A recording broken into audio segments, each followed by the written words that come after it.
Thoughts and views of this podcast and the sole views of the curators of this podcast is not the views of the United States Postal Service. How does he do it?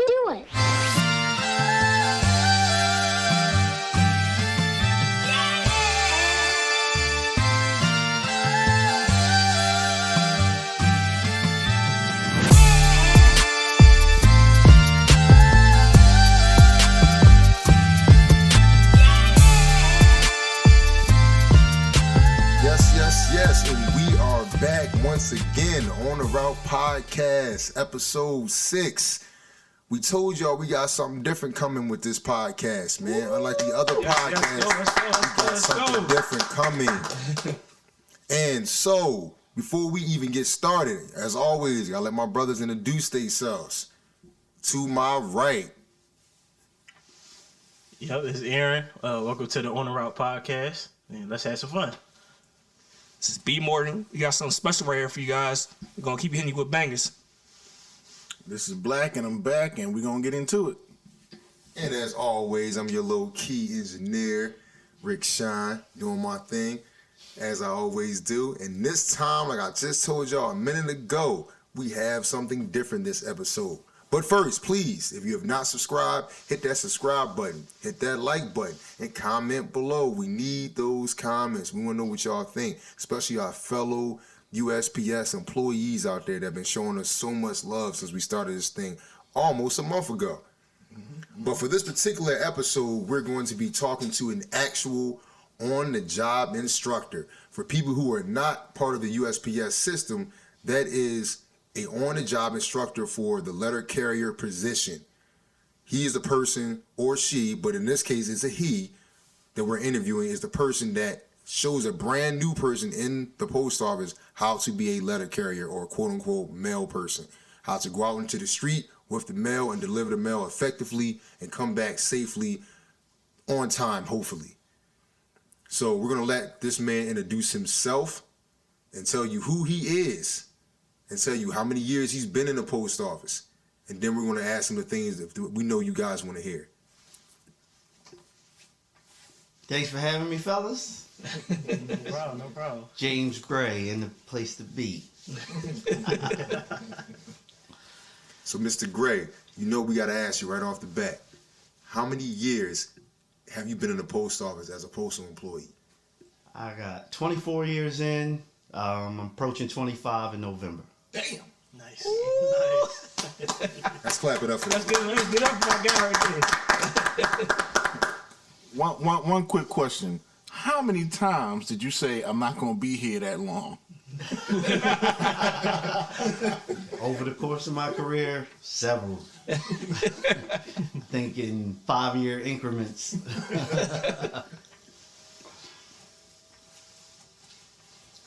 So, how was your OJI experience as a PTF or a TE? I want to say my experience wasn't that of much of an experience. It was like, this is how we do it. They handed me the mail, Yeah. and I just went from there. Gotcha. So, what made you join the post office? I exited the military and was looking for another career move, and post office seemed like it was a good job to take. Gotcha. So is that a common move for military guys coming out of the military? I want to say yes, because, at the time, you had a postal exam, and government employees or military people got additional points towards the exam, and they got like separate testing just for government employees and military. So as you came in as a PTF, like what's the difference between a PTF and a CCA? The major difference of PTF, right from the gate, you're considered a career employee versus a CCA. Oh, wow. You just getting hired and you can be left at any time, and it Yeah. says it in the paperwork. Oh, man. Terrible. That's crazy. So what kind of stories can you share without exactly naming names? Okay. What kind of stories can you share about your experience training? Did you train any PTFs? Did I? Yes. All right. So Yes. what was your experience training PTFs versus CCAs? If there was a difference. Let me see. Well, the actual training didn't change any, but I want to think the carrier coming in as a PTF probably had stronger goals of making this a career and a job versus a CCA. I think they come in, I just need to make some money. Okay. They wasn't looking long term. Okay. Okay.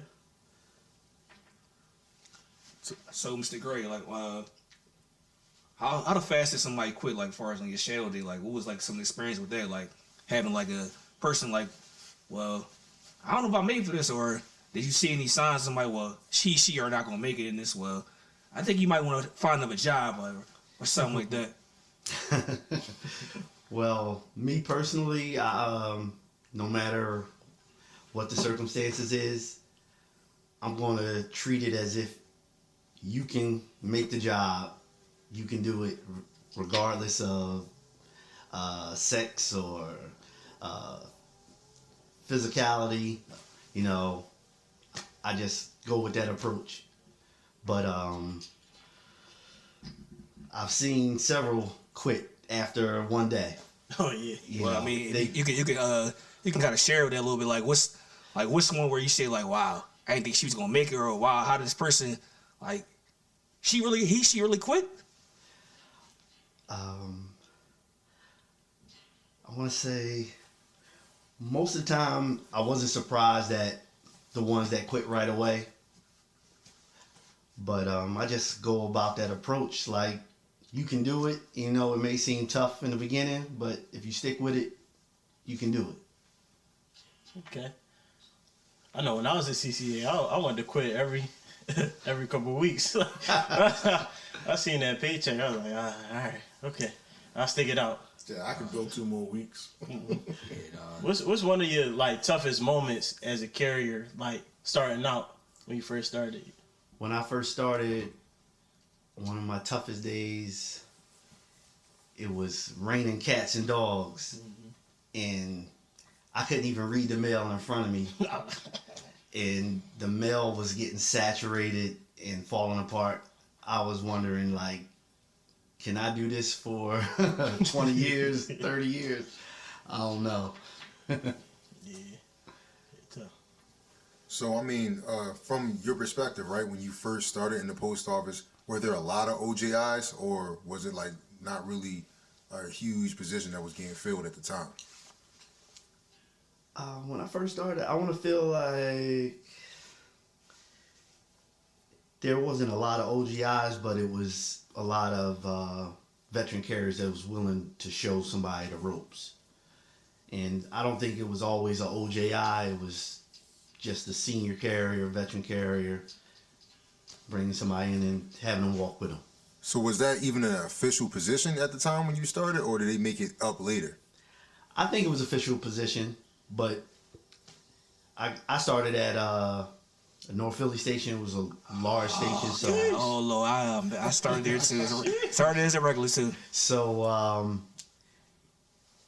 the hiring was at bigger volumes than it is now. It seems like so you could have 6 new hirees at one time, so it wasn't that many OJIs. So a veteran carrier would volunteer, right? So how's the OJI number looking today? At my station, slim. Would you say it's probably a reflection across the board, across the district? I would think so. Have you had situations where you had to train people that were not even scheduled to be at your station? They just had to come to you for training and then report to where they had to go? Yes, it was a surprise. And it's been a couple of times where it was a surprise to me and a surprise to management that they walked in the door like they needed OJI. So you mean to tell me that no one even notified the management team at the station that a new CCA was coming to be trained on how to be a carrier and then report to their actual station? It's happened multiple times. So they was just popping up like, I'm here. What am I supposed to do? Yo. Oh man. So what would you say is the rewarding part about being an OJI? The rewarding part. You know what? I like to see a new carrier come in and stick it out and like the job and make a career for themselves. I get little gratification out of that. Because you feel like you kind of train that person like a coach. Like, you know what I mean? You help them really develop. Right. Okay. all right. Especially if they come back and say, they appreciate everything I showed them. Has that happened a lot? In more recent times, no. But years back, I would say yeah. So all the carriers out there that's listening to this podcast, if you have not told your OJI, whoever that person was, that they help inspire you to keep this thing and keep it going, please tell that person if you can tell them, because it means a lot. Because they're taking time out of their day and out of their schedule and their route to show you how to do this job. And a lot of times they're not being given a lot of time to finish their actual assignment, even though they're training you. Am I correct? That is correct. So please thank your OJI the next time you see them, if you still are in this job and you've been here for a while, because they're part of the reason why you still exist in this job. That is true. That is true. So is there like a set formula of how you train them? Is there some words like that you, over the course of the years, that you've noticed that will help them stick it out or do better as a CCA? There's actually a manual to show you all the procedures that you should teach a new hiree. But I personally just try to show everyone step by step, every little detail, what you need to do to be successful doing this job. Okay. Well, my experience as a CCA with I actually had 2 OJIs. I started on a Saturday. I trained on a Saturday and a Monday, Tuesday, and then Wednesday, Thursday, Friday I had a different OJI. My first OJI, I guess they figured the route was too easy, so they gave me an OJI. I started at Frankfurt with a harder route, which was way harder. And she gave me more advice than the OJI with the easier route, because she was the OJI with the easier route. We just delivered regularly. We took our breaks. It really didn't matter how fast we were moving. We just got done on time because it was an easier route.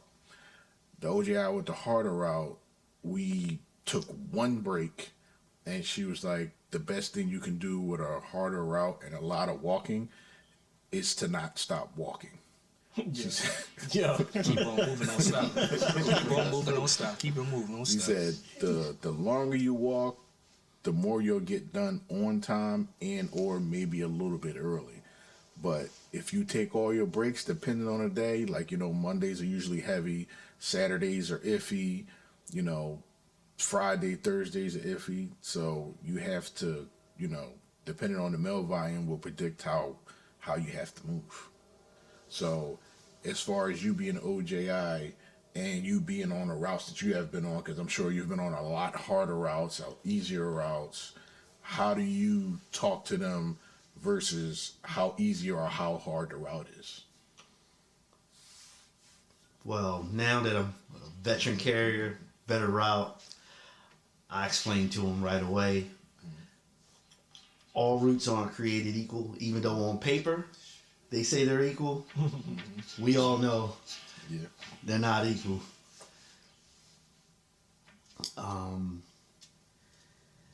And I tell them pretty much, when you out there, you gotta find a pace that's good for the route. So one route, you could stroll through the park. The other route, you may have to have a little mile speed walk to, get it completed. It's funny that Black brought that up about like his experience as a new carrier coming in. Cause I remember when I started at MOD, like same situation. They didn't know, the OJI didn't know she had to train somebody, cause she was still in the middle of training another person. So they, she just needed an extra day. So they just stuck me with like one of the senior carriers who happened to have the worst route in the entire station. You know what I mean? And I guess the supervisor who is no longer working for the post office because he was fired for hiding mail twice. Yo, Oh no. I guess he thought at the time, well, let's see if this guy is really cut out for the job. I'm just put him with this crappy route with this guy, and maybe he'll quit. You know what I mean? But I'm not that type of person. And we were out there. We're on the route was 427 in 19104 zone, and that's a pretty long route if anybody knows that route. It's by the bottom over there near Viola and Parkside and all that stuff. Oh, yeah, I know that. Yeah, we was over there. Yeah, doing the mail. I'm just looking like, all right, don't seem that bad. It was pretty flat. And he just kept asking me, "Sure, man, you all right?" I'm like, "Yeah, I'm fine." I'm like, "Don't you got a schedule to keep, man? Like, don't worry about me." And then, of course, like clockwork, supervisor called him. What's taking you so long? He's like, "Man, I'm training somebody today. Like, come on." He was giving him a problem. And then when I finally, that day was over, I got with the actual OJI. Her route wasn't as long, but I think it was harder because it was steppier. You know what I mean? And she had one of those routes where it's like right in the middle. Like, it's not going to kill you, but it's not a breeze either. It's going to really see if you can do this job. Because that was like near 42nd of Baltimore and all that stuff, like, you know what I mean, like by the UPenn area. So it was really kind of fun actually, because I used to live around the corner from there before I ever started the job, so I was familiar with the area a little bit. The supervisor didn't know that, but I'm pretty sure he wouldn't have put me on that. But that was just a funny story. You know what I mean? Like I've had some weird experiences, but fellas, please, by all means, tell us. Well, my thing was, my shadow day was actually in West Sansom, and they told me once I came to the academy I had to go to Manayunk, so I didn't know anything about Manayunk. I was, all right, what is Manayunk? I'm like, I know it just got hills in Roxborough. So when I first got there, it was an older white lady. She showed me. She's like, "Well, welcome to the post office. This is what we do here." Like you said, she had the worst route. It was in the heart of Manayunk. Mr. Gray, like at the bottom of Manayunk, I'm on Main Street. She showed me like, "Well, this is what we do here." We had a minivan, so it was like, all right. I'm like, maybe yeah, we had a mini. Yeah, she was the only one. Like, she was the only one that had a minivan. Like in the city, like they had two minivans in Manayunk. So my experience in Manayunk, she had Main Street. So I'm down there. I'm like, all right, what do we do? She's like, well, this is what we do here.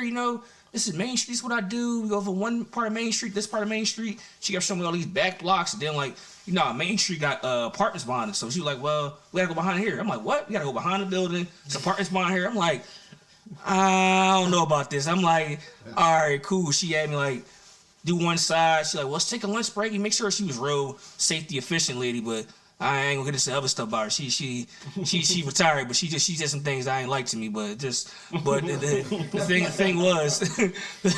thing was, like I said, it was I was dumbfounded because I'm like, all right, I thought I was supposed to be in West Park. I'm like, I'm West Philly, like, cause they usually put you in your demographic. Like, all right, we're gonna put you somewhere closer. Like Rick said, the area. I'm from West Philly, so I'm like, all right, shoot, I could walk work every day. I had to go to Manayunk. I'm like, oh man, I'm asking my pop because my dad worked for SEPTA. He's like, I said, what's about Manayunk? He's like, yeah, I used to drive to 65. You gonna be. Better strap up, boy. You got a lot of hills. So I'm like, oh man. I'm like, oh man, come on, for real. Like, yeah, man. I used to drive to 65. So like, the experience was cool. And like, once I got to it, it was hard and routes. Like nobody wanted to do it. And once I got to it, it became a CCA. I knew every route. Manayunk had 5 routes. I knew every route. They always came to me, well, how do you do Main Street and all that? So just my experience is a little different. But what about you, eh? Oh well, my OJI experience was pretty cool. Like, I started up in the Boulevard station up in the Northeast, and it was a senior carrier. He had an easy route, so that got me acclimated to the route pretty nicely. It was flat. It was a little bit long, but it was flat. But one experience I did have, I see it on my finger. So I did not know, like, when you slot in the mail and stuff like that, it's gonna be killer cats, killer dogs behind that joint. I'm like, yo. I stuck my hand in the mail slot, put the mail through there, sliced my finger. I still got the scar on there. I was like, oh my God. But overall, it was a good experience. He taught me about pace. He told me about holding a certain amount of letters in your hand so you can get it in there quick. So he was overall a good carrier. Like, he taught me pretty well. Yeah. So the question I want to ask you, like from an OJI perspective, right? Would you say that it's harder for the new person to learn how to case, or is it harder for them to carry?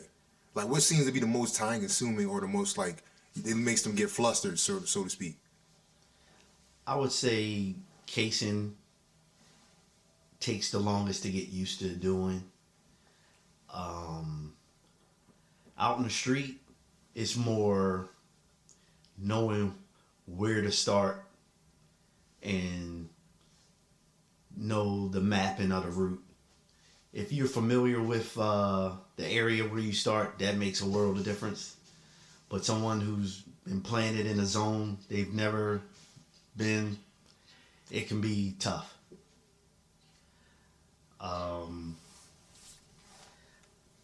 You know what bothered me a lot as a CCA that really neither one of my OJIs taught me about, that really got on my nerves, them damn park points. Like, I don't understand why they even exist. They the worst. Because you never get the park where they say you're supposed to park. True. You never do. It'll be four corners. You won't get none of them. You'll be in the middle of the block or a block down or 2 blocks down. You gotta walk to your first tap. I never understand that. Like, why do they even have them? If you know, why would they? Why I don't get it. Park points, I guess that's your landmark for where you're going to start. And I know exactly what you're saying. Trying to park exactly where they say to park, a lot of times that's not going to happen, especially if you're in a delivery zone where parking is very limited. It's just one of those things where you just got to do the best you can. Like, I've always, like, what I learned, like, just doing out here doing the mail was, like, I think the best thing you can do really is, I always tell new people, try to find a fire hydrant. Yeah. Because I know it sounds messed up, but hear me out first. There's a couple carriers out there that probably laughing, shaking their head like, yeah, this is right. No, for sure. Yeah, like, when you find a fire hydrant, you got to remember, as postal people that are using postal vehicles, we don't have a license plate, so we can't get ticketed, we can't get towed. So we can park in front of that fire hydrant as long as we need to get the job done, and no one else can. And usually, based on the rules of parking near a fire hydrant, there's enough space for your vehicle to fit there. You can leave it there, and that's pretty much what I've always done. Like, I'm talking about when I had like the 2-ton and I was like in Center City or MOD, I was seeing the UPS guy getting ticketed from PPA, and I just pull right up to the fire hydrant and hop right out. Look at both of them and just keep walking. You know what I mean? The UPS guy looked at me like, must be nice, huh? Not having a license plate. And I said, yeah, it's government, man. You know, levels, man. Then the PPA person just looked at me, just shakes their head like, I wish I could get this dude. I'm looking at him like, I know you wish you could. So if you're a new carrier out there, you having a problem with the park points, look for a fire hydrant or one of those areas where they say you shouldn't park at with the X, because you can still park there. Facts. Yeah. I've done that, but I've also been walked and done that, and they say, "Oh, you can't park there because it's a fire hydrant. What if something happens?" Yeah, it usually doesn't. But I park there anyway because, like Mr. Gray said earlier, you probably would never find a spot unless, in Frankfurt you'll find a spot, on some of those blocks. But a lot of those small blocks, you won't find a spot. You'll be parking a block away, 2 blocks away to get to your first house. And by the time you come back around, you got to walk 2 blocks away to get back to the truck to do your next block. It's retarded. But that's why I like walking at a walking station, because I ain't got to worry about parking. I just go to the relay box, get my mail, deliver, keep it moving. But my next question for Mr. Gray is, what is your worst experience as an OJI? At least one of them. Okay. How you about to get- One of my worst experiences just recently happened. Oh God! Oh God! Come on, It's man. gonna be good. Okay, there was a young female carrier who was training under me. She, went to academy with a bunch of new carriers, and they kept in touch. So they would share their experiences. So her fellow CCAs were saying how they split their routes and they got done early, and she was looking for that same thing with me, but with my route being the length that it is, you're not going to get a good experience splitting my route. So she was under the impression that I should do that, and that's how the post office is. So she called her mom while we were out on the route. And her mom called the station. And said, I want to report a bad trainer. And eventually it got back to me, and it was so funny that, like, I told her I wasn't going to split the route. She's going to learn how to carry. She immediately, like, her body language changed. She, like, let the bag drag on the ground as Seriously, she was walking with it. Like, Oh wow. it was like, it was just a crazy experience. Let me make a note of this, like, to those people out there that are not in the post office, that are thinking about getting in the post office, and to the people that are new in the post office, trying to find their way. Calling your parent to report on a carrier does nothing. Nothing at all. I'm telling mama. Unless your parent is like a politician or someone with enough clout to maybe get that person fired.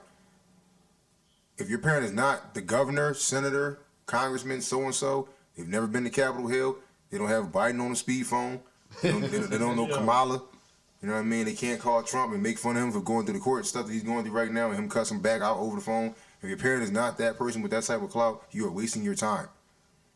If your parent is not a millionaire, you're wasting your time. This is America. Money talks. And if you're in the post office as a new worker, you're here because you're trying to make some good money because you've not made that yet. So who are you going to get the call? There's no ghosts out here. There's no Ghostbusters. Oh man, too what I was saying. Just do the route, man. Do the route. So if anybody else has any other questions for our esteemed OJI, How long does it usually take for, a CCA to get acclimated to delivering? Do they usually get it on the first day, second day, third day, fourth day? Because I know training is a week, 5 days, right? It's 5 days now. When I started, it was 3 days. Oh, snap. Now it's 5. I want to say on average, maybe day 3, you can see improvement in, like, it kind of clicks a little bit for most of them. But it can vary. I've had carriers day 1 to just grab the mail and go. And I'd be surprised. And then there's others, we can get through all 5 days and they're still struggling with the basic concepts of delivering mail. I don't understand how people get in the post office like that. Like, you passed the test, you went through, But there is no carrier test training. anymore. Oh, what? Oh, it's test is going now? Wow, are you serious? Hey, not even drug test? Nope. How is that even possible? Oh man, that There's no test got my postal nerves. exam. There's no drug test. I think there's possibly still a background check still in place. What But are you doing? So they hiring Billy Bob off the corner that's a homeless man and giving him a job? Oh yeah, of course, need well, bodies. I think if you haven't been convicted of a crime like murder, I think you probably, if you can get this job pretty much. You know what I mean? Right. If you're someone who's a convicted murderer, you can't get this job. I'm sorry. Like But a felony? Yeah, I think it has to be a non-violent felony now. Like, they'll give you a pass because it's gotten to the point where a lot of people are now retiring, and the retention rate is so horrible that they have to widen their net to try to get more people to come do the job. Exactly. absolutely. Yeah, but we got tested. That's a dude. I was sweating bullets in that sense. That little room in Sea Lion Avenue, I was sweating. I'm like this. I gotta pass. I was like, I seen that. I said, I passed it. Oh, I seen it popped green. I was like, oh my god. Dog, we had to fill out the app. Yep. We had to do an online assessment. Yeah. We had to test in, get drug tested, and that's before they give you the interview. Exactly. Like, And let me say this to the person that's actually applying for this job, because every little thing matters. And what I mean by every little thing, because no one told me this when I was going for the job. When you take the initial application and you fill out for it, they're never going to call you. They're going to send you an email. And the part that people didn't tell me, that I'm telling you guys now, is you can tell whoever you know who's trying to get in the post office. Sometimes the email goes to spam.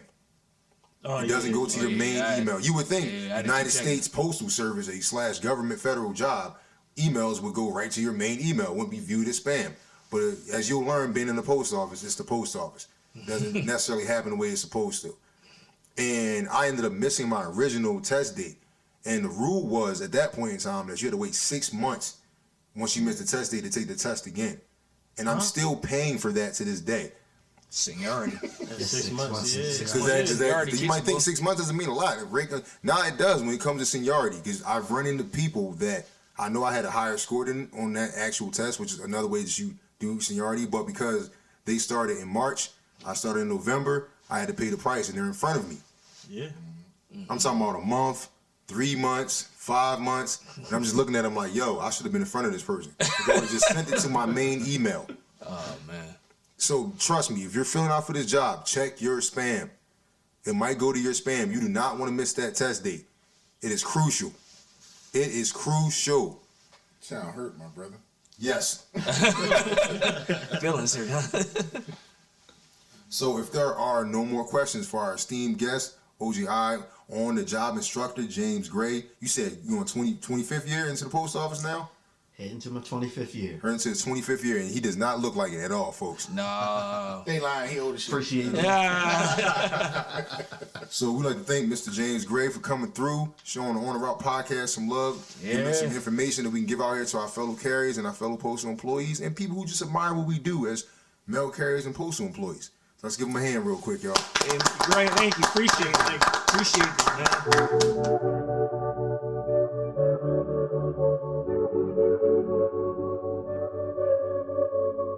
man.